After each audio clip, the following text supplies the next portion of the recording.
ओम शांति। साकार मुरली 3 जून 2025 सुनेंगे ईश्वरीय महावाक्यों को विस्तार से। मीठे बच्चे, अब तुम नए संबंध में जा रहे हो, इसलिए यहाँ के कर्म बंधनी संबंधों को भूल कर्मातीत बनने का पुरुषार्थ करो। प्रश्न: बाप किन बच्चों की वाह करते हैं? सबसे अधिक प्यार किन्हों को देते हैं? उत्तर: बाबा गरीब बच्चों की वाह करते हैं। वाह गरीबी, वाह आराम से 2 रोटी खाना है, हबच नहीं। गरीब बच्चे बाप को प्यार से याद करते। बाबा अनपढ़े बच्चों को देख खुश होते हैं, क्योंकि उन्हें पढ़ा हुआ भूलने की मेहनत नहीं करनी पड़ती है। ओम शांति। अब बाप को बच्चों के प्रति रोज रोज बोलने की दरकार नहीं रहती कि अपने को आत्मा समझो। आत्म अभिमानी भाव अथवा देही अभिमानी भाव अक्षर है तो वही ना। बाप कहते हैं अपने को आत्मा समझो। आत्मा में ही 84 जन्मों का पाठ भरा हुआ है। एक शरीर लिया, पाठ बजाया, फिर शरीर खलास हो जाता है। आत्मा तो अविनाशी है। तुम बच्चों को यह ज्ञान अभी ही मिलता है और कोई को इन बातों का पता नहीं है। अब बाप कहते कोशिश कर जितना हो सके बाप को याद कर। धंधे दोरी में लग जाने से तो इतनी याद नहीं ठहरती। गृहस्थ व्यवहार में रहकर कमल फूल समान पवित्र बनना है। फिर जितना हो सके मुझे याद करो। ऐसे नहीं कि हमको नेस्टा में बैठना है। नेस्टा अक्षर भी रॉन्ग है। वास्तव में है ही याद। कहाँ भी बैठे हो बाप को याद करो। माया के तूफान तो बहुत आएंगे। कोई को क्या याद आएगा, कोई को क्या। तूफान आएंगे ज़रूर, फिर उस समय उनको मिटाना पड़ता है कि ना आए। यहाँ बैठे बैठे भी माया बहुत तंग करती रहेगी। यही तो युद्ध है। जितने हल्के होंगे उतने बंधन कम होंगे। पहले तो आत्मा निर्बंधन है। जब जन्म लेती तो माँ बाप में बुद्धि जाती है, फिर स्त्री को एडाप्ट करते हैं। जो चीज़ सामने नहीं थी वह सामने आ जाती। फिर बच्चे पैदा होंगे तो उनकी याद बढ़ेगी। अब तुम सबको यहाँ भूल जाना है। एक बाप को ही याद करना है, इसलिए ही बाप की महिमा है। तुम्हारा माता पिता आदि सब कुछ वही है, उनको ही याद करो। वहाँ तुमको भविष्य के लिए सब कुछ नया देते हैं, नए संबंध में ले आते हैं। संबंध तो वहाँ भी होगा ना। ऐसे तो नहीं कि कोई प्रलय हो जाती है। तुम एक शरीर छोड़ फिर दूसरा लेते हो। जो बहुत अच्छे अच्छे हैं वह ज़रूर ऊंच कुल में जन्म लेंगे। तुम पढ़ते ही हो भविष्य 21 जन्म के लिए। पढ़ाई पूरी हुई और प्रारब्ध शुरू होगी। स्कूल में पढ़कर ट्रांसफ़र होते हैं ना, तुम भी ट्रांसफ़र होने वाले हो शांतिधाम और सुखधाम में। इस चीची दुनिया से छूट जाएंगे। इसका नाम ही है नरक। सत्युग को कहा जाता है स्वर्ग। यह मनुष्य कितने घोर अंधियारे में है। धनवान जो है वह समझते हैं हमारे लिए यहाँ ही स्वर्ग है। स्वर्ग होता ही है नई दुनिया में। यह पुरानी दुनिया तो विनाश हो जानी है। जो कर्मातीत अवस्था वाले होंगे वहाँ कोई धर्मराजपुरी में सजाए थोड़े ही भोगेंगे। स्वर्ग में तो सजा होगी ही नहीं। वहाँ गर्भ भी महल रहता है। कोई दुख की बात नहीं। या तो गर्भ जेल है जो सजाए खाते रहते हैं। तुम कितना बार स्वर्गवासी बनते हो यह याद करो, तो भी सारा चक्र याद रहे। एक ही बात लाखों रुपए की है। यह भूल जाने से, देहाभिमान में आने से माया नुकसान करती है। यही मेहनत है। मेहनत बिगर ऊंच पद नहीं पा सकते। बाबा को कहते हैं बाबा हम अनपढ़े हैं, कुछ नहीं जानते। बाबा तो खुश होते हैं क्योंकि यह तो पड़ा हुआ सब भूलना है। यह तो थोड़े टाइम के लिए शरीर निर्वाह आदि के लिए पढ़ना है। जानते हो ना, यह सब क्लास होने का है। जितना हो सके बाप को याद करना है और रोटी टुकड़ा खुशी से खाना है। वाह गरीबी इस समय की, आराम से रोटी टुकड़ खाना है, हवज नहीं। आजकल अनाज मिलता कहाँ है। चीनी आदि भी धीरे धीरे करके मिलेगी ही नहीं। ऐसे नहीं, तुम ईश्वरीय सर्विस करते हो तो तुमको गवर्नमेंट दे देगी। वह तो कुछ भी जानते नहीं। हाँ, बच्चों को कहा जाता है गवर्नमेंट को समझाओ कि हम सब मिलकर माँ बाप के पास जाते हैं, उनको बच्चों के लिए टोली भेजनी होती है। यह तो साफ कह देते कि है ही नहीं। लाचारी थोड़ी दे देते हैं। जैसे फकीर लोगों को कोई साहूकार होगा तो मुट्ठी भर कर दे देगा, गरीब होगा तो थोड़ा बहुत दे देगा। चीनी आदि आ सकती है परंतु बच्चों का योग कम हो जाता है। याद ना रहने कारण, देहाभिमान आने के कारण कोई काम हो नहीं सकता। यह काम पढ़ाई से इतना नहीं होगा जितना योग से होगा। वहाँ बहुत कम है। माया याद को उड़ा देती है। रुस्तुम को और ही अच्छी रीति पकड़ती है। अच्छे अच्छे फर्स्ट क्लास बच्चों पर भी ग्रहचारी बैठती है। ग्रहचारी बैठने का मुख्य कारण योग की कमी है। ग्रहचारी के कारण ही नाम रूप में फंस मरते हैं। यह बड़ी मंजिल है। अगर सच्ची मंजिल पानी है तो याद में रहना पड़े। बाप कहते हैं ध्यान से भी ज्ञान अच्छा, ज्ञान से याद अच्छी। ध्यान में जास्ती जाने से माया के भूतों की प्रवेशता हो जाती है। ऐसे बहुत हैं जो फालतू ध्यान में जाते हैं, क्या क्या बोलते हैं, उन पर विश्वास नहीं करना। ज्ञान तो बाबा की मुरली में मिलता रहता है। बाप खबरदार करते रहते ध्यान कोई काम का नहीं है। बहुत माया की प्रवेशता हो जाती है, अहंकार आ जाता है। ज्ञान तो सबको मिलता रहता है। ज्ञान देने वाला शिव बाबा है। मम्मा को भी यहाँ से ज्ञान मिलता था ना। उनको भी कहेंगे मनमना भव, बाप को याद करो, दैवी गुण धारण करो। अपने को देखना है हम दैवी गुण धारण करते हैं। यहाँ ही दैवी गुण धारण करने हैं। कोई को देखो अभी फर्स्ट क्लास अवस्था है, खुशी से काम करते, घंटे के बाद क्रोध का भूत आया, खत्म। फिर स्मृति आती है या तो हमने भूल की, फिर सुधर जाते हैं। घड़ी घड़ी के घड़ियाल बाबा पास बहुत है। अभी देखो बड़े मीठे, बाबा कहेंगे ऐसे बच्चों पर तो कुर्बान जाओ। घंटे बाद फिर कोई ना कोई बात में बिगड़ पड़ते हैं। क्रोध आया, सारी की कमाई खत्म हो गई। अभी अभी कमाई, अभी अभी घाटा हो जाता। सारा मदार याद पर ही है। ज्ञान तो बड़ा सहज है, छोटा बच्चा भी समझा ले, परंतु मैं जो हूँ जैसा हूँ यथार्थ रीति जाने, अपने को आत्मा समझे। इस रीति छोटे बच्चे थोड़े ही याद कर सकेंगे।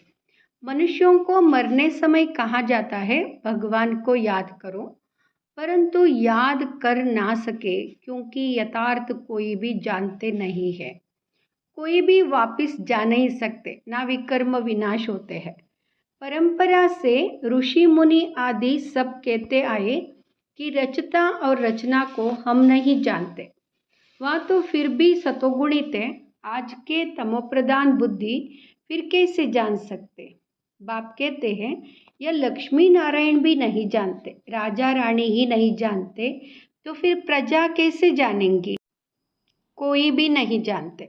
अभी सिर्फ तुम बच्चे ही जानते हो। तुम्हारे में भी कोई है जो यथार्थ रीति जानते हैं। कहते हैं बाबा घड़ी घड़ी भूल जाते हैं।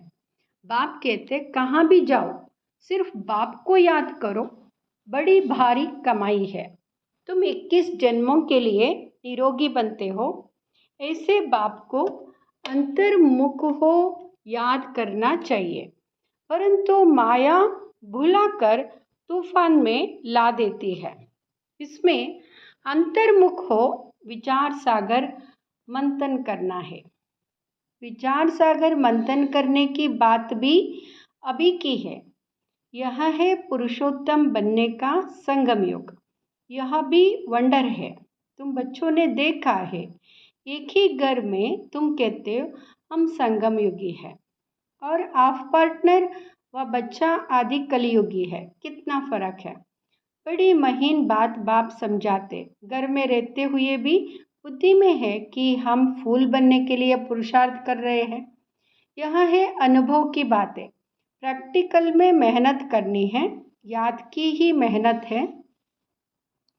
एक ही घर में एक हंस तो दूसरा बगुला, फिर कोई बड़े फर्स्ट क्लास होते हैं, कभी विकार का ख्याल भी नहीं आता है, साथ में रहते भी पवित्र रहते हैं, हिम्मत दिखाते हैं, तो उन्हें कितना ऊंच पद मिलेगा।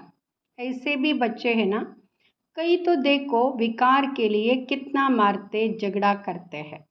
अवस्था वहाँ होनी चाहिए जो संकल्प में भी कभी अपवित्र बनने का ख्याल ना आए। बाप हर प्रकार से राय देते रहते, तुम जानते हो। श्री श्री की मत से हम श्री लक्ष्मी श्री नारायण बनते हैं। श्री माना ही श्रेष्ठ, सतयुग में है नंबर 1 श्रेष्ठ, त्रेता में 2 डिग्री कम हो जाती है। यह ज्ञान तुम बच्चों को अभी मिलता है। इस ईश्वरीय सभा का फायदा है जिन्हें ज्ञान रत्नों का कदर है, कभी उबासी आदि नहीं लेते हैं, उन्हें आगे आगे बैठना चाहिए। कोई कोई बच्चे बाप के सामने बैठे भी जुटका खाते उबासी देते रहते, उनको फिर पिछाड़ी में जाकर बैठना चाहिए। यह ईश्वरीय सभा है बच्चों की, परंतु कई ब्राह्मणियां ऐसे ऐसे को भी ले आती है। यूँ तो बाप से धन मिलता है, एक एक वर्षंस लाखों रुपयों का है। तुम जानते हो ज्ञान मिलता ही है संगम पर। तुम कहते हो बाबा हम फिर से आए हैं बेहद का वर्षा लेने। मीठे मीठे बच्चों को बाबा बार बार समझाते, यह चीची दुनिया है, तुम्हारा है बेहद का वैराग्य। बाप कहते इस दुनिया में तुम जो कुछ देखते हो वह कल होगा नहीं। मंदिरों आदि का नाम निशान ही नहीं रहेगा। वहाँ स्वर्ग में उन्हों को पुरानी चीज़ देखने की दरकार नहीं। यह तो पुरानी चीज़ का कितना मूल्य है, वास्तव में कोई चीज़ का मूल्य नहीं है सिवाय एक बाप के।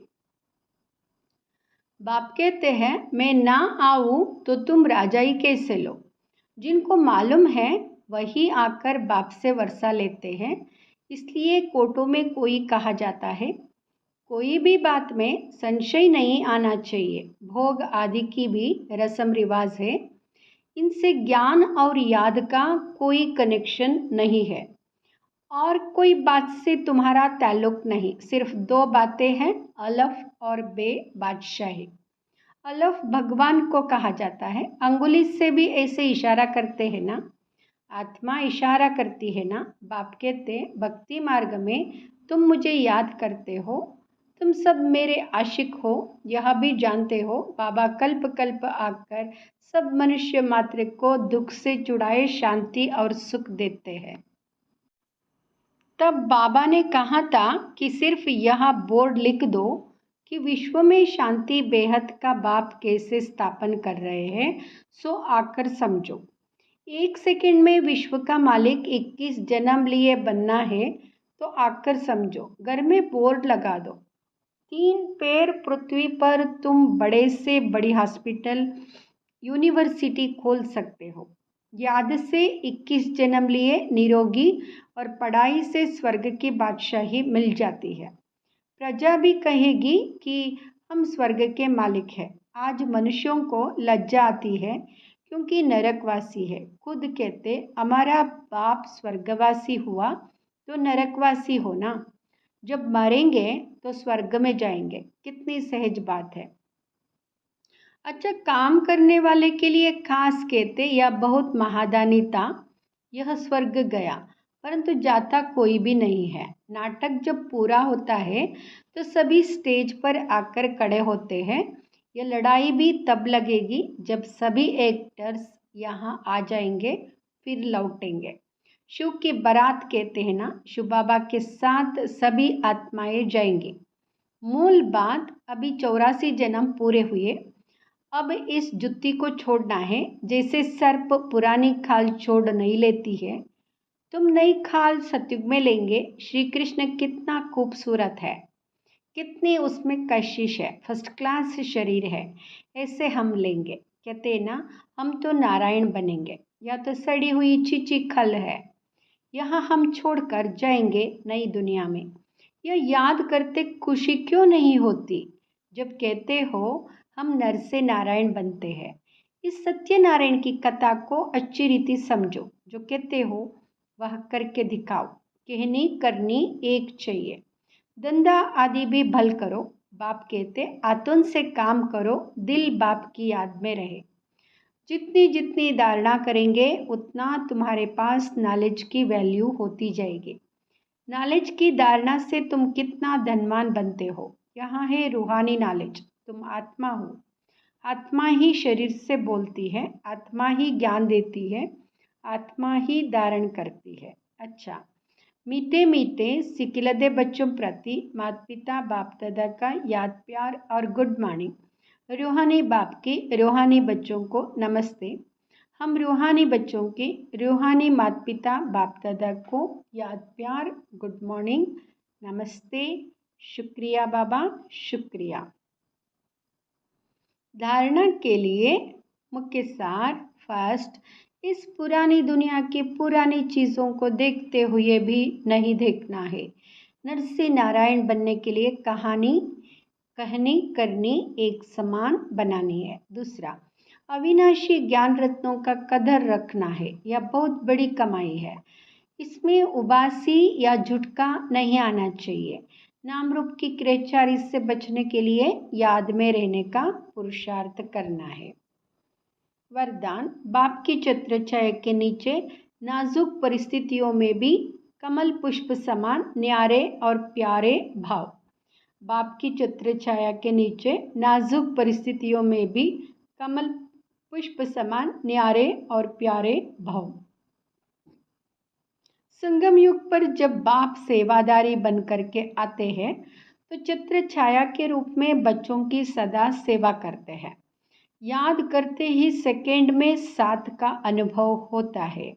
यह याद की छत्र छाया कैसी भी नाजुक परिस्थितियों में कमल पुष्प के समान न्यारा और प्यारा बना देती है। मेहनत नहीं लगती। बाप को सामने लाने से, स्वस्थिति में स्थित होने से कैसी भी परिस्थिति परिवर्तन हो जाती है। स्लोगन, बातों का पर्दा बीच में आने ना दो तो बाप के साथ का अनुभव होता रहेगा। ओम शांति।